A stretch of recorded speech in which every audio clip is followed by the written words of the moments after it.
Assalamualaikum warahmatullahi wabarakatuh.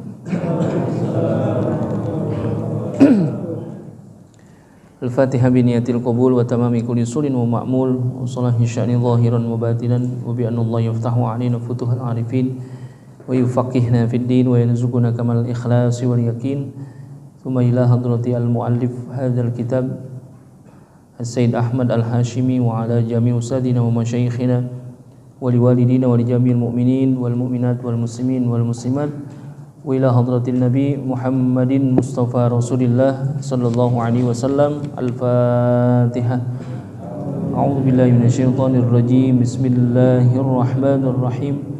Alhamdulillahi rabbil alamin. Arrahmanir rahim. Maliki yaumiddin. Iyyaka na'budu wa iyyaka nasta'in. Shiratal mustaqim. Shiratal ladzina an'amta 'alaihim ghairil maghdubi 'alaihim waladdallin. Rabbighfir lana wa liwalidayna amin. Sekali lagi kita baca Al-Fatihah. Kita doakan saudara-saudara kita, jamaah kita, keluarga kita, orang-orang tua kita yang sedang sakit, mudah-mudahan Allah angkat penyakitnya, Allah sehatkan badannya, senantiasa dipelihara oleh Allah Subhanahu wa taala. Dan juga untuk orang-orang tua kita, guru-guru kita, keluarga kita yang sudah meninggal dunia, mudah-mudahan selalu mendapatkan rahmat dan maghfirah. Allah jadikan kuburnya raudhah min riyadil jannah. Dan juga untuk kita semuanya para jamaah, mudah-mudahan selalu disehatkan badan kita, dipanjangkan umur kita, dimurahkan rezeki kita, dikabulkan segala hajat-hajat kita, dimudahkan semua urusan-urusan kita, khususnya hajat Yayasan Darus Said yang terus berproses membangun dan juga memberikan manfaat kepada masyarakat. Mudah-mudahan senantiasa diberikan kemudahan oleh Allah Subhanahu wa taala. Ala hadhihi wa ala kulli niyatin salihah ila hadratin Nabi Muhammadin Mustafa Rasulillah sallallahu alaihi wasallam. Al-Fatihah. A'udzu billahi minasyaitonir rajim. Bismillahirrahmanirrahim. Alhamdulillahi rabbil alamin. Ar-Rahmanir Rahim. Maliki yaumiddin. Iyyaka na'budu wa iyyaka nasta'in. Shiratal mustaqim. Shiratal ladzina an'amta 'alaihim ghairil maghdubi 'alaihim waladdallin. Rabbighfir lana wa liwalidayna amin. Bismillahirrahmanirrahim. Alhamdulillahi rabbil alamin. Wassalatu wassalamu ala asyrafil anbiya'i wal mursalin wa ala alihi wa sahbihi ajma'in. Rabbi yassir wa la tu'assir, Rabbi tammim bil khair, Rabbi shrah li sadri wa yassir li amri wahlul 'uqdatam min lisani yafqahu qawli. Qalu subhanaka la ilma lana illa ma 'allamtana innaka antal alimul hakim. Qala al-musannifu rahimahumullahu ta'ala wa adama an-naf'a bihi wa bi barakati ulumihi fid darain amin. Qala an Abi Hurairah radhiyallahu anhu qala qala Rasulullah sallallahu alaihi wasallam idza da'a ar-rajulu imra'atahu ila firashihi fa abat fabata wa huwa ghadbanu 'alaiha la'anathal malaikatu hatta tusbiha. Rawahu Ahmad. Hadirin jamaah sekalian yang saya hormati dan saya muliakan, dan mudah-mudahan selalu dimuliakan oleh Allah Subhanahu wa taala. Kita lanjutkan bacaan kita sampai kepada hadis yang ke-90 ya, daripada Mukhtarul Ahadits An-Nabawiyah, hadis-hadis pilihan ya, yang diurutkan secara abjad ya, mulai dari hamzah sampai terus ya, alif ba ta terus ya. Ini sampai kepada hadis yang ke-90 dari Abi Hurairah radhiyallahu an. Rasulullah sallallahu alaihi wasallam bersabda, "Idza da'a ar-rajulu imra'atahu ila firashihi fa'abat." Nah, ini berkenaan dengan hubungan suami istri. Jadi jikalau seorang suami ya mengajak istrinya untuk tidur ya, fa'abat, lalu si istrinya menolak ya, tanpa alasan yang jelas ya, kecuali memang ada udzur syar'i lalu dia menolak, dibolehkan. Tapi kalau nggak ada udzurnya, jikalau suami mengajak tidur kepada istrinya lalu dia menolak ya tanpa ada udzur, fabata wa huwa ghadbanu 'alaiha, ya, lalu dia tidur sedangkan ada kemarahan dari suaminya, la'anat hal malaikatu hatta tusbiha, maka para malaikat itu melaknatnya si perempuan tadi, si istri tadi, hatta tusbiha, sampai datang waktu subuh, ya, karena ini berkenaan dengan hak dan kewajiban antara suami dan istri, gitu, ya. Jadi pada umumnya memang ya suami itu mengajak istri, akan tetapi kalau memang ada udhurnya boleh menolak. Tapi kalau tidak ada udhurnya, sedangkan fabata wa huwa ghadbanu 'alaiha, ya, lalu dia tidur sedangkan suaminya itu tidak ridho terhadapnya, marah, la'anat hal malaikatu hatta tusbiha, maka malaikat itu melaknat si istri tadi hatta tusbiha, sampai datang waktu subuh, ya. Makanya saking luar biasanya Rasulullah SAW mengajarkan kepada hubungan antara suami dan istri harus tetap terjaga dengan harmonis dalam kondisi apapun, kecuali memang ada udzur syar'inya, gitu, ya. Lalu hadis yang ke-91, ya, saya rasa ini hadis yang ke-90, jangan terlalu panjang bahasannya, gitu, kesian warapik bentar kan, gitu. Hadis yang ke-91, idza du'iya ahadukum ilal walimati falyatiha, ya, rawahul Bukhari wa Muslim, ya. Hadis yang ke-91, idza du'iya ahadukum ilal walimah, ya, jikalau diundang seseorang di antara kalian ilal walimah, ke acara walimah. Ini walimah kan banyak, ya, dalam Islam. Walimah ada ulama yang menyebutkan kurang lebih hampir ada 10 walimah, ya. Walimah itu bukan hanya walimatul arus saja. Nanti ada walimatul khitan, ada walimatul wakirah, ada walimatul safar, gitu, ya, banyak. Kalau dibahasakan secara umum, walimah itu artinya ngundang makan, ya, undang makan tuh. Karena berkenaan ada sesuatu, maka seseorang itu ngundang saudaranya untuk makan bersama. Nah, ini Rasulullah SAW pun pernah, ya, bikin walimah tuh, ya, ketika menikah dengan salah satu istri Rasulullah SAW, Nabi bikin walimah tuh, ya, makanya Nabi mengatakan aulim walau bisyatin, berwalimahlah kalian sekalipun hanya dengan seekor kambing. Maksudnya apa? Ya, Nabi itu mengajarkan kalau ada hal-hal yang harus diketahui oleh orang banyak, maka bikinlah walimah, lalu apa? Ya, ngundang orang, suruh pada makan ke rumah tuh. Ya, tapi kita pada umumnya masyarakat kita bicara tentang walimah adalah walimatul arus, walimatul khitan, itu yang paling biasa kita lakukan. Atau ketika mau pergi haji atau umroh ada walimatul safar. Intinya walimah itu adalah ngundang makan. Jadi kita kalau diundang walimah hadir. Karena kata Nabi, idza du'iya ahadukum ilal walimati falyatiha. Jadi jikalau di antara kalian itu diundang, ya, ke acara walimah, maka datangilah. Jadi tidak ada alasan dia tidak datang karena yang misalkan, waduh lagi nggak ada duit ini, nggak kondangan, nggak ada tuh. Sebetulnya kita diundang untuk ke acara walimah, yang dimintakan kepada kita adalah doanya, gitu, ya.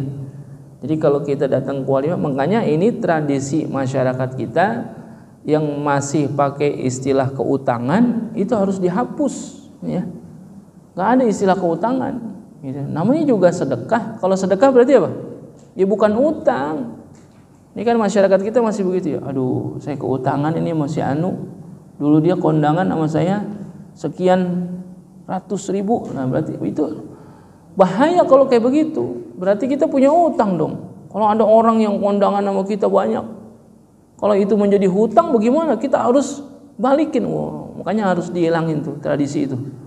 Jadi yang namanya walimah, kita diundang kepada orang yang bikin hajat, itu bagian daripada ya, bahwasanya dia ingin memberitahu kepada orang banyak nih, anak saya nikah, anak saya dikhitan dan lain sebagainya. Lalu apa? Doain.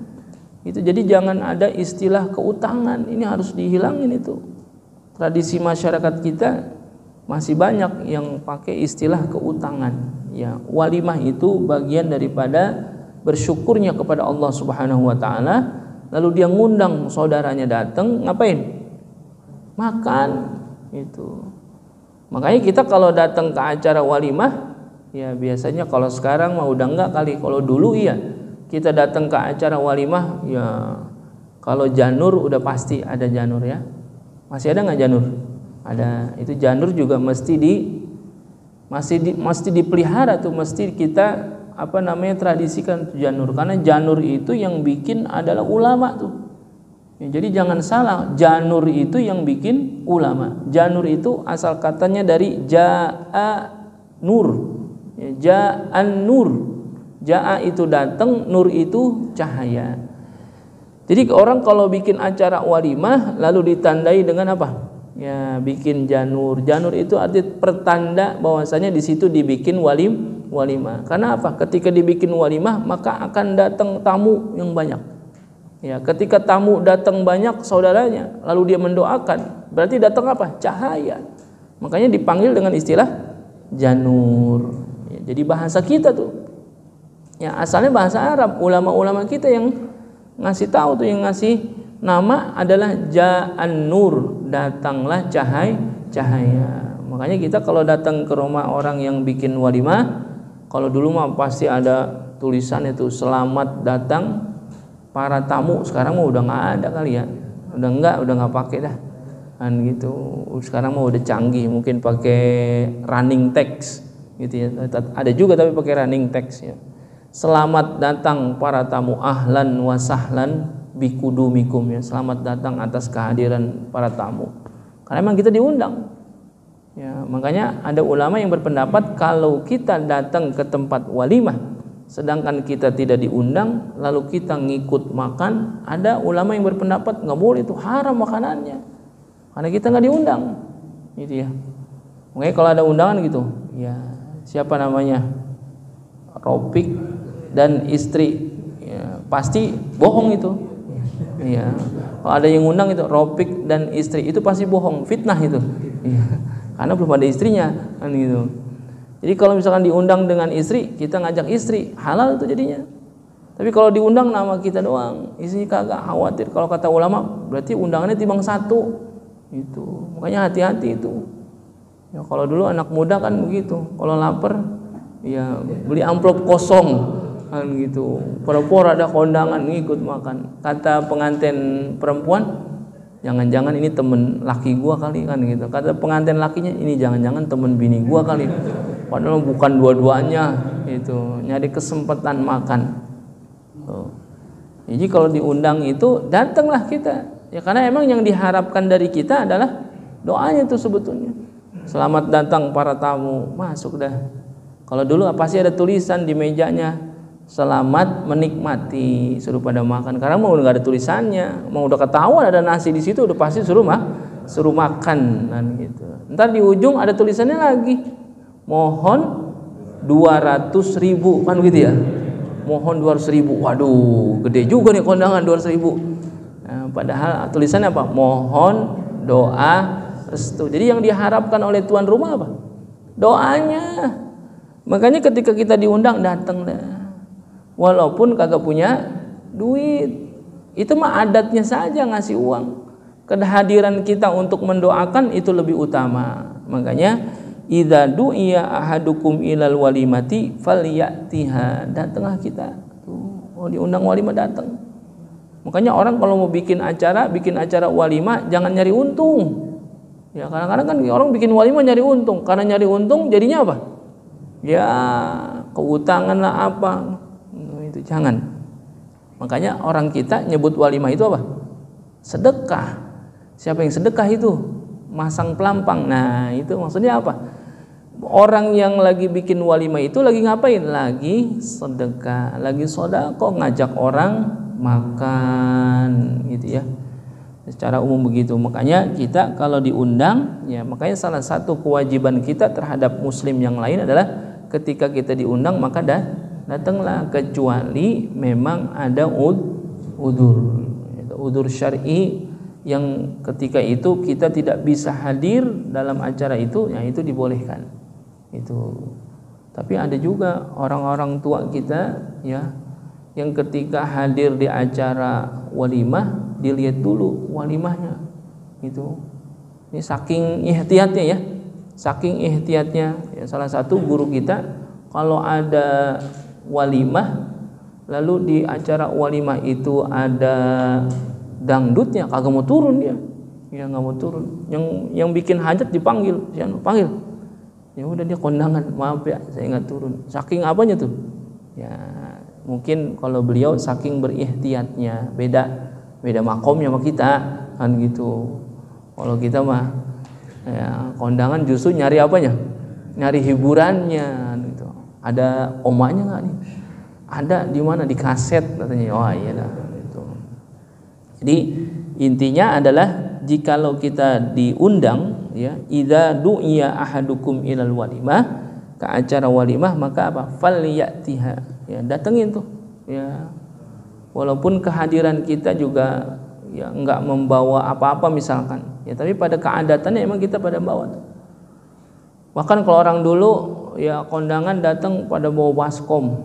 Ya, mungkin sekarang masih ada juga ya pada bawa baskom, bawa beras, bawa apanya gitu dah. Ya, bawa baskom. Ntar kadang-kadang ngarepin juga tuh. Ya, datangnya bawa baskom, pulangnya diintip juga, wah kok kosong ini katanya. Ini baskom gue belum diperiksa nih kalian gitu. Harusnya jangan ngarepin begitu ya. Kalau udah sedekah ya udah, andai kata dibales ya dengan diisi lagi, ya itu rezeki dari Allah Subhanahu wa taala gitu. Jadi intinya jangan ngarepin untung. Kan itu kalau bikin walimah ya emang dia lagi sedekah, lagi sedekah gitu ya. Bahasa kita kan sedekah tuh. Siapa yang sedekah? Itu lagi sedekah dia. Ya, karena apa? Dia saking bergembiranya anaknya nikah atau anaknya dikhitan dan gitu, dan atau yang lainnya dah. Walimatus safar, misalnya dia bergembira, bersyukur kepada Allah dapat panggilan haji atau umroh, lalu diundang saudara-saudaranya ya makan ya di rumahnya sambil mendoakan keselamatannya. Nah, ini bagian daripada kesunahan yang diajarkan oleh Nabi kita Muhammad SAW. Lalu hadis yang ke-92, idza dakhala ahadukumul masjida falyarka' rak'ataini qabla ayyajlisa, rawahul jamaah. Nah, ini berkenaan dengan masuk ke masjid ya seseorang ya. Idza dakhala ahadukumul masjida, ya, jikalau masuk di antara kalian itu ke masjid, falyarka' rak'ataini qabla ayyajlisa. Maka di sini diartikan falyarka' rak'ataini, maksudnya salatlah 2 rakaat sebelum dia duduk. Ya, makanya ulama memakruhkan orang yang masuk ke dalam masjid sebelum dia melaksanakan salat sunnah tahiyatul masjid itu. Jadi kita kalau masuk ke masjid ya salat sunnah dulu tuh, tahiyatul masjid, sebagai apa? Penghormatan kepada masjid. Bahkan dalam satu riwayat Rasulullah SAW sedang berkhutbah ya, khutbah Jumat. Nabi sedang berkhutbah, lalu ada sahabat masuk ke dalam masjid, langsung duduk. Nabi berhenti itu khutbah. Ya, Nabi berhenti khutbah, lalu Nabi bilang kepada sahabat tadi yang langsung duduk, "Kum." Ya, suruh diri itu. "Sholli rak'ataini." Kata Nabi, "Bangunlah kamu, salatlah 2 rakaat." Bayangkan, Nabi lagi khutbah. Nabi lagi khutbah, berhenti, ada sahabat masuk langsung duduk, Nabi berhenti khutbah, lalu memerintahkan sahabat tadi untuk sholat sunnah 2 rakaat, yaitu sholat sunnah tahiyatul masjid. Ini menandakan bahwasanya sholat sunnah tahiyatul masjid kedudukannya sangat utama kalau kita masuk ke dalam masjid. Sebagai penghormatan kita kepada masjid, maka sholat sunnahlah 2 rakaat. Makanya di sini kata Nabi, idza dakhala ahadukumul masjida falyarka' rak'ataini qabla ayyajlisa. Jadi jikalau di antara kalian masuk ke dalam masjid, maka salatlah 2 rakaat sebelum dia duduk. Yang dimaksud dengan salat 2 rakaat di sini adalah salat sunnah tahiyatul masjid. Usolli sunnatan tahiyatul masjidi raka'ataini lillahi ta'ala. Itu salat sunnah tahiyatul masjid 2 rakaat tuh. Ya. Dan ini tidak terikat sama waktu, kapan aja. Gitu ya. Karena ini adalah salat sunnah yang ada sababnya namanya. Jadi kalau salat sunnah yang ada sababnya, enggak ada larangan waktu, kapan aja. Kalau dia masuk ke masjid habis asar, habis asar enggak ada salat sunnah. Iya, enggak ada salat sunnah habis asar itu kalau salat sunnah yang tidak punya sabab, ya, yang tidak punya waktu, yang tidak punya sabab. Tapi kalau yang ada sababnya apa? Karena dia masuk ke dalam masjid, walaupun itu habis asar, ya salat sunnah tahiyatul masjid. Habis subuh dia masuk ke masjid, ya karena ada sababnya dia masuk ke masjid, maka salat sunnah tahiyatul masjid. Lalu kalau misalkan dia masuk ke masjid, salat sunnah tahiyatul masjid, habis itu dia keluar. Ya keluar. Habis itu dia masuk lagi, apakah dia mesti salat sunnah tahiyatul masjid lagi? Iya.